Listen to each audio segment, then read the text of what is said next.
Jadi Sugaya ini diperlakukan pakai kekerasan gitu supaya ngaku gitu. Halo guys, balik lagi ke channel ini, channel yang bikin kalian merinding dan takut.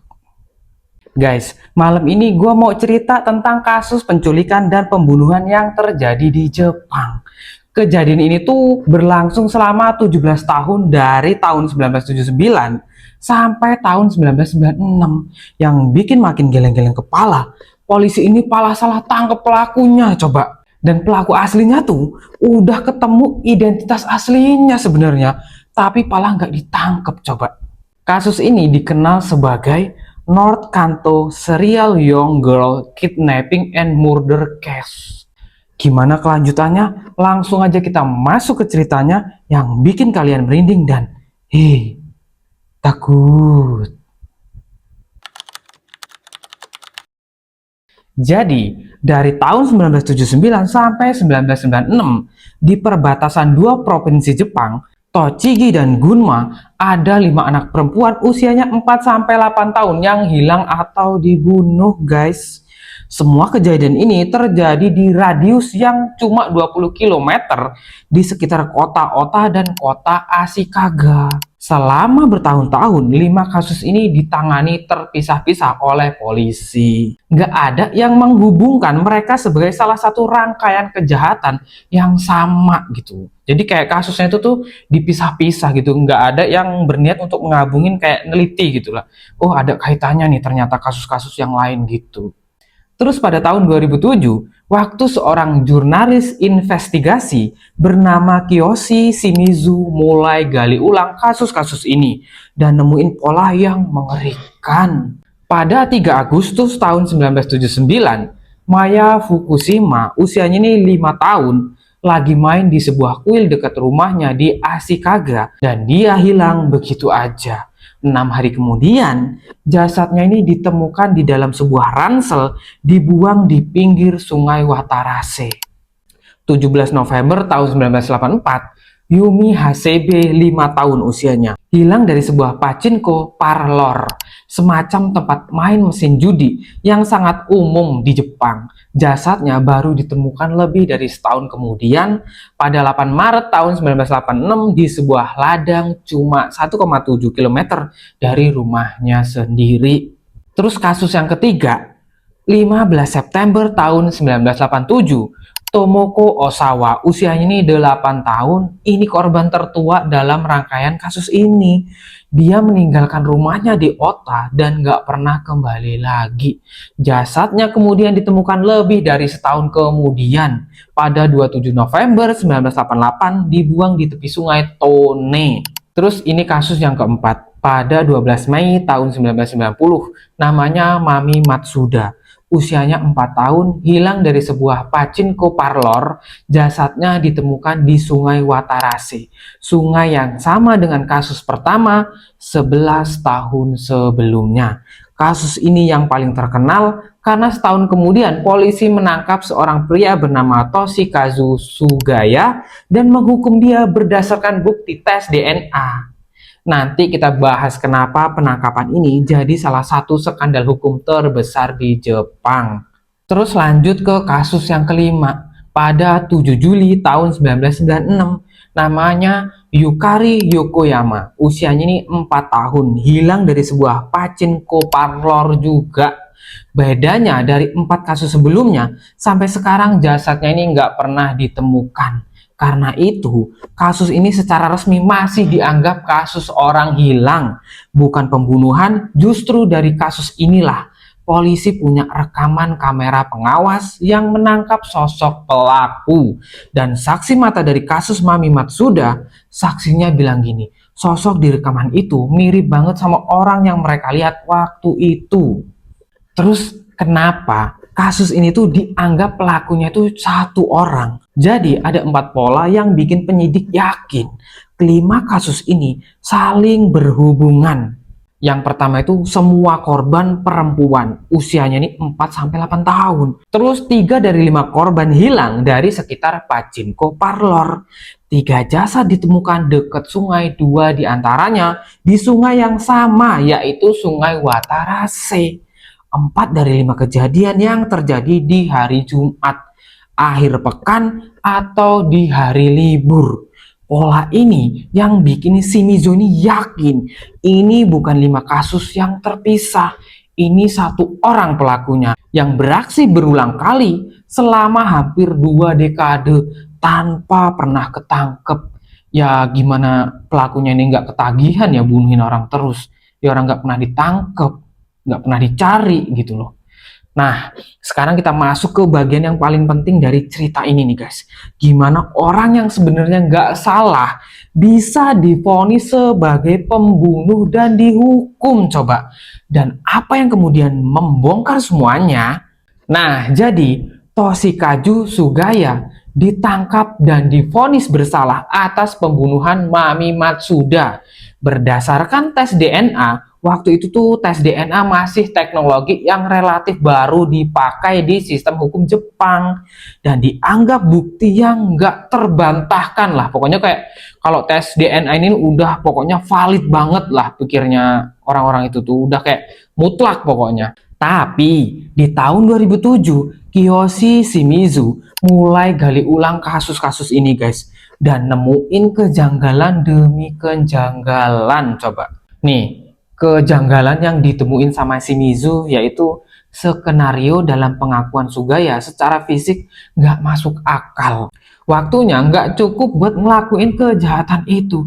Dan ibu korban bilang anaknya nggak mungkin muat di keranjang sepeda seperti yang diceritakan Sugaya. Jadi kayak nggak sinkron gitu loh kesaksiannya. Ada 2 laporan saksi mata soal pelaku dan anak yang diculik yang sebenarnya bertentangan sama pengakuan Sugaya. Tapi laporan ini nggak pernah dihadirin di persidangan. Terus belakangan, deskripsi pelaku di laporan itu cocok sama rekaman CCTV pelaku di kasus lain. Terus, metode tes DNA yang dipakai punya masalah serius guys. Nggak ada tes pembanding terhadap DNA korban atau orang tuanya. Dan sampelnya berpotensi terkontaminasi. Terus lanjut nih, barang bukti video porno anak yang diklaim polisi ditemukan di apartemennya Sugaya. Ternyata nggak ada guys. Kaset VHS ini yang disita isinya tuh cuma film biasa dan video dewasa umumnya gitu. Bukan video porno anak yang diklaim sama para polisi itu. Jadi tuh banyak bukti itu tuh kayak nggak valid gitu, kayak nggak pas gitu loh. Pas udah diselidikin gitu. Sugaya sendiri terus bilang gini, pengakuan waktu itu tuh didapat lewat kekerasan dari detektif yang menangani kasus ini. Jadi Sugaya ini diperlakukan pakai kekerasan gitu supaya ngaku gitu. Dia sempat berkali-kali minta tes DNA ulang dan sidang ulang, tapi ditolak. Walaupun ada dukungan dari Asosiasi Pengacara Jepang, tapi tetap aja ditolak guys. Nah, berkat laporan Shimizu yang terus digulirkan ke publik, akhirnya tes DNA ulang dilakukanlah pada tahun 2009. Setelah mendekam 17 tahun di penjara, Sugaya akhirnya tuh dibebasin guys pada tahun 2010 lewat sidang ulang dan dia resmi dinyatakan tidak bersalah. Dan atas kerja investigasinya, Shimizu ini menang Editor Choice Magazine Journalism Award. Ah, gila ya guys. Kasihan bener coba ini. Udah 17 tahun mendekam di penjara, ternyata salah tangkap coba. Kayak udah habis 17 tahun waktu dia tuh mendekam di penjara sia-sia. Hanya karena ya itu bukti-buktinya nggak valid. Nah, untungnya ini ada Shimizu. Emang keren orang ini nih, bisa ngungkap kasus yang udah lama dipendam dan kembali mencuat dan ternyata nggak bersalah coba si Sugaya ini. Dan dia udah di penjara 17 tahun, gila nggak sih guys? Kasian banget Sugaya ini.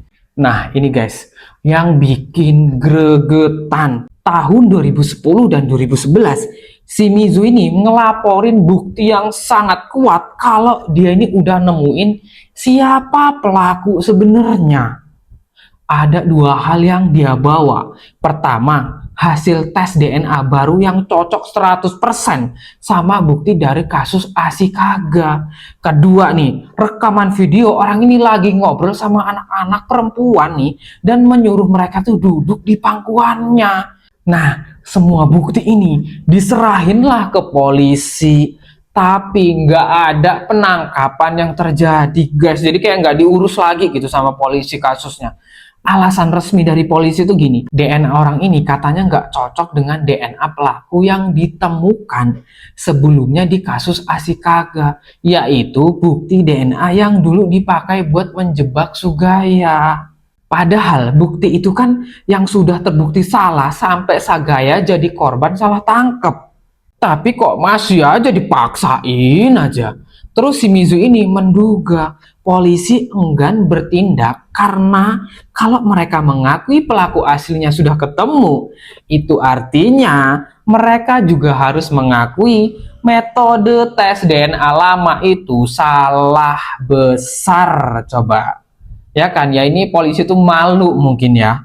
Dan itu bakal memicu skandal yang jauh lebih besar. Kenapa?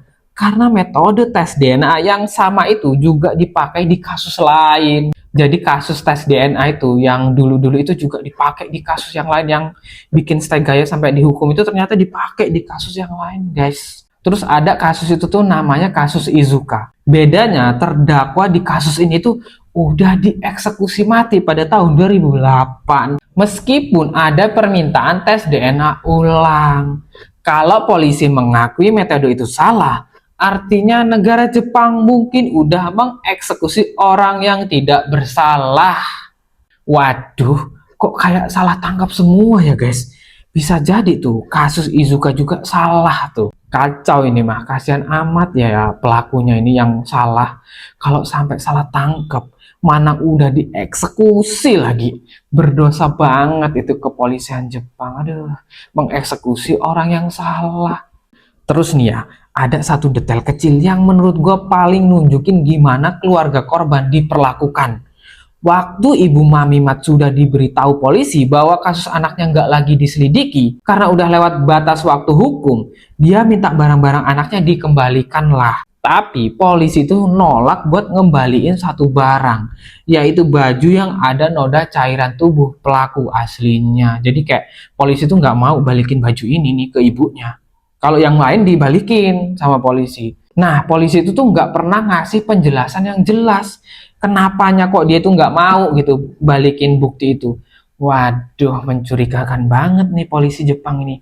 Dan si Miju menduga polisi takut kalau baju itu dites ulang pakai teknologi DNA modern, bakal kebongkar bahwa hasil tes DNA mereka dulu itu memang salah. Kacau kan kalau emang salah? Habislah tuh reputasi kepolisian Jepang. Dan sampai hari ini, kelima kasus ini masih belum terpecahkan secara resmi.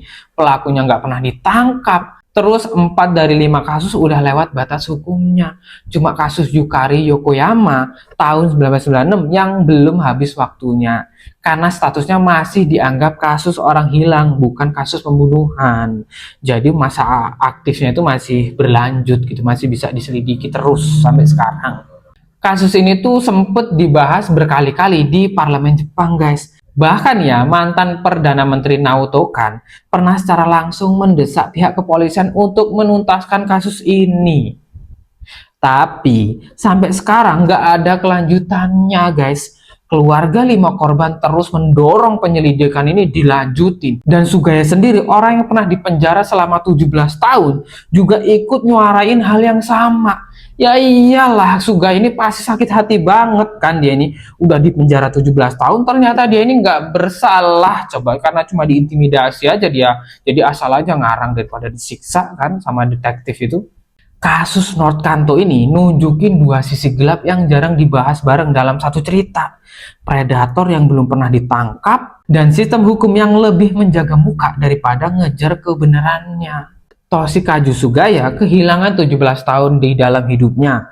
5 keluarga kehilangan anak mereka. Dan sampai sekarang nggak dapat kepastian dari kepolisian. Dan orang yang diduga kuat jadi pelaku sebenarnya, sampai video ini dibuat, masih bebas berkeliaran tanpa ditangkap, guys. Parah ini kepolisian Jepang waktu itu tuh.